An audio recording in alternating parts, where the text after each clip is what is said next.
Now, before I get to the COVID of the day, the numbers, the reality of what's going on, can I call BS on a political tactic which is being played rather effectively at the moment by the Labor Party? Now, because Anthony Albanese is such a bad leader at the federal level, remember, opinion polls say, and regardless of anything else you hear, here are some facts. According to the Essential poll, which is a left-leaning poll that they publish in the Turnbull Times, The Guardian, just 41% of all people who vote Labor think that Anthony Albanese is their preferred Prime Minister. When people are asked about who the preferred Prime Minister is across all of the political spectrum, he's running third to don't know. Now, yes, in news poll, Team Red is outdoing Team Blue at the moment, but there's no question about who the preferred Prime Minister is. Now, my theory about politics in 2020 and 2021 is that the health of the leader ends up being a sign of the future of the government. And given that the leadership of Each Way Albo is so unhealthy, the tactic of the Labor Party is that the leader of the opposition isn't the bloke from Marrickville. Instead, the best leader of the opposition in the part of Australia that you live in is your local Labor Premier. That's why in Queensland you see them picking a fight, impossible fights worth billions of dollars every single day with the federal government in Queensland. It's why you see fights in Western Australia from the Emperor McGowan. And it's why you saw today an outrageous example of this tactic. When all else fails, blame the federal government, and even when the facts don't matter, pretend the federal government is screwing you over. Let me explain. Now, you know that the Prime Minister made a really important announcement yesterday in conjunction with the New South Wales government because a lockdown in New South Wales without JobKeeper is going to go for a month. So now, when lockdowns go for as long as the one that is happening in New South Wales is going to go, that they needed extra financial assistance because, put simply, there's no difference between the Delta strain and the original strain if you can't go to work. It's in the national interest that we now put in place an upgraded set of arrangements for cooperation with the states and territories that will first be put in place here with New South Wales when lockdowns enter into more protracted situations.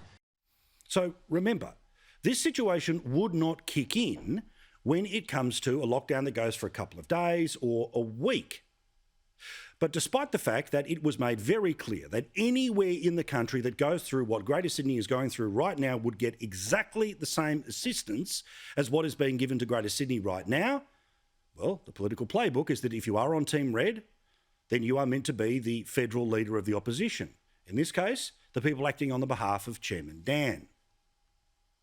We spent a year hearing about gold standard, and now it's gone from gold standard to gold-plated support. While Victorian businesses and workers had to stack on an absolute turn to get any support from the Commonwealth during the last lockdown. For the Commonwealth to be suggesting that there's any comparison between the two, I just think it's clearly, unmistakably not the case. Now, if you fall for this, you're an idiot because it's just not true. Now, you know the financial support that the federal government and us, the rest of us around the country, gave in the form of JobKeeper last year. But again, people are assuming that the average Australian is a moron and can't remember what happened last year. Now, I think this is not a particularly clever tactic, although the wars of the daily distractions of blaming the federal government has seen some fruit, particularly in the news poll, with results for the Libs going backwards currently in Queensland and also in Western Australia. Things getting worse as well in Victoria. Now, if all of that stacks up, apparently we get Each Way as the next Prime Minister. But I'm sorry, I don't believe that.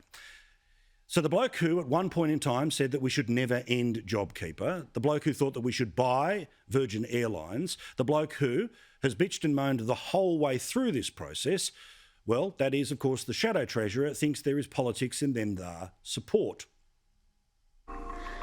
Well, I think Victorians have got every right to be filthy at the petty politics which is being played by Scott Morrison and Josh Frydenberg. I think Victorians were left in the lurch because of the political stripe of their state government. And I think it's well within their rights for them to raise those issues.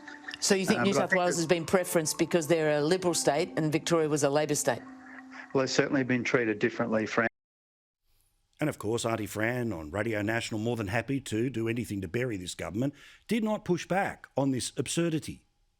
The federal government decided to step in when the Victorian government decided to lock down all of Victoria and then Greater Melbourne, despite the fact that, unlike what is happening in Sydney right now, whether they like it or not, the virus was not everywhere. There was a problem in the northwest of Melbourne. I told you that from day one.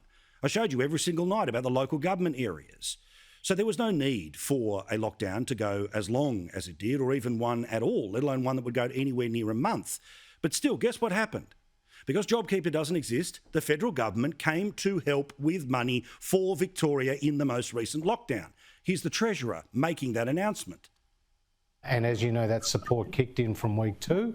But because this lockdown has gone for an extended period of time, we're providing extra support, not just at the income level for families, households, individual workers, but also at the business support level.